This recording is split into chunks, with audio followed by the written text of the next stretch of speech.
هل تصدق أن هناك ضجة في الولايات المتحدة وأوروبا في مهاجمة هذه الألعاب؟ ليش؟ ايش صاير؟ ايش فيهم؟ دول الغرب مؤتمرات صحفية تعقد وندوات تلفزيونية وقضايا ترفع الآن مرفوعة قضايا كثيرة في المحاكم ضد هذه الألعاب ومصنعيها ومنتجيها وبائعيها. ليش؟ ايش فيهم؟ احنا عندنا قاعد تنباع بكل سهولة. تعرفون ليش؟ لأن الغرب أحس بخطورة هذه الألعاب على أخلاق أولادهم، على أخلاق الجيل اللي هم عايشين فيه، على أخلاق مجتمعهم. هم خايفين على أولادهم، ولهذا هيلاري كلينتون عقدت مؤتمر صحفي كبير وضخم تحارب هذه الألعاب وتدعو لمحاربتها. وهناك معدي لبرامج وبرامج تلفزيونية شهيرة يشاهدها 20-30 مليون إنسان، عقدت حلقات متخصصة لمحاربة هذه الألعاب. ايش صاير؟ ايش فيه الألعاب هذه؟ كل الآن بعض المتدينين بل أغلبهم علشان عياله ما يطلعون فضائيات حط لهم هذه الألعاب. ما يدري أن هذه الألعاب اليوم أخطر من القنوات الفضائية، اسمح لي، حتى الإباحية.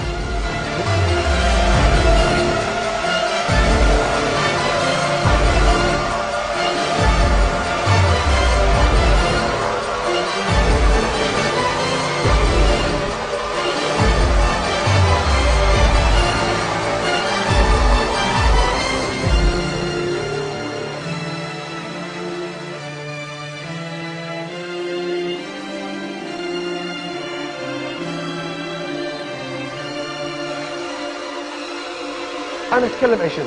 عن الإباحية الموجودة، ولا عن الفساد الصحي اللي قاعد يصير للأطفال، أو الفساد النفسي والذهني والعقلي اللي راح فيها أذهانهم وصار فيهم توتر.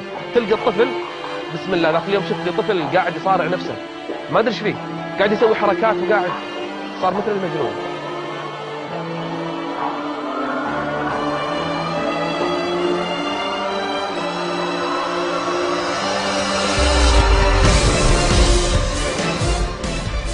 المصيبة الطامة الأكبر إن بعض هذه الألعاب الولد حتى يوصل لهذه المرحلة الإباحية اللي يفعل فيها الفاحشة، اللي يدخل ملها ليلي. مثل ملها ليلي؟ ملها ليلي بكل معنى الكلمة، كل شيء فيه. طفل ب7 سنين يدش يختار الفتاة ويدخل داخل ويسوي كل شيء.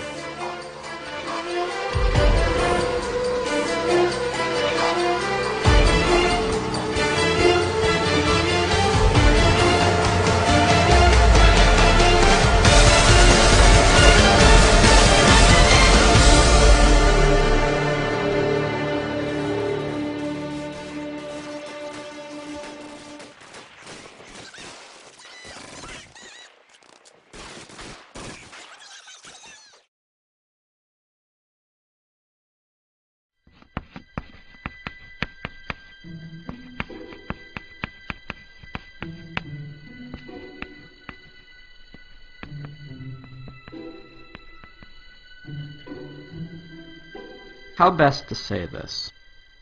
Understand that I'm not the kind of person to sit in front of a microphone and believe that what I think will have any profound meaning to your lives. But you see, although what I have to say may upset a few of you, a few months ago I had one of those life-changing moments that forced me to realize that I've made a lot of stupid mistakes in my life. And you know what they say, make films about what you know. The problem was, why should the thousands of you now watching this believe me when I say that video games were to blame? Understand that I've played video games my entire life, starting with Atari and Nintendo, right up till just a few months ago. Over the years, I could only calculate that I've lost thousands of dollars and tens of thousands of hours of my life to them. But when I considered their effect on my life, I had to face the fact that years of gaming had not made me smarter, and button mashing had not improved my reflexes. I was not a kung fu master, I couldn't properly swing a sword, and in a zombie apocalypse, I probably wouldn't last 5 minutes.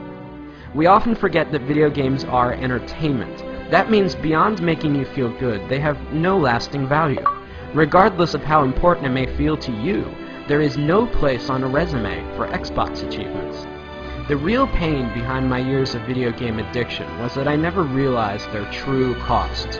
Sure, it was just a few hours here or there, but over 3 decades, I'm not just sickened now by the amount of my life I've spent, but more so by all the important stuff that I willingly pushed aside to make time for games. For the sake of entertainment, I was willing to give up sleep, health, and ambition. For what? We fool ourselves into thinking that virtual achievements and virtual friends are adequate substitutes for real-life ones. To be blunt, video gamers seem to be fine giving up their real lives for simulated ones, full of depression and loneliness. I now know the true cost of gaming are all those lost years that I could have spent with friends, creating art, or being a better husband. 3 months ago, I had to face the facts that I was alone, overweight, and divorced. If there's a moral to this lecture, it's that as much as we may want one, life does not have continues. For much of my life, I was eager to trade away countless opportunities, friendships, and love for experiences that don't really exist.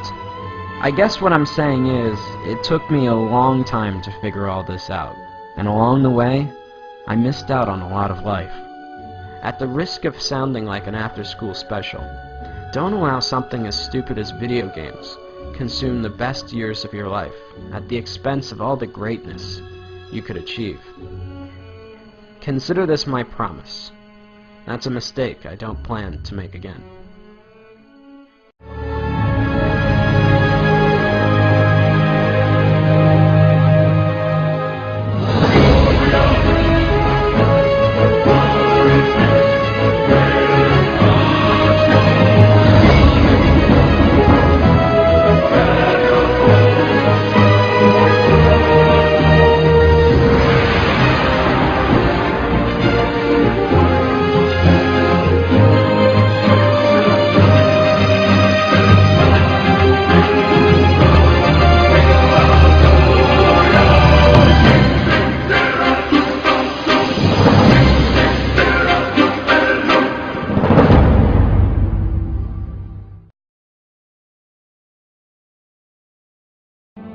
Now, I know a lot of you are going to be angry or confused over the things that I'm saying.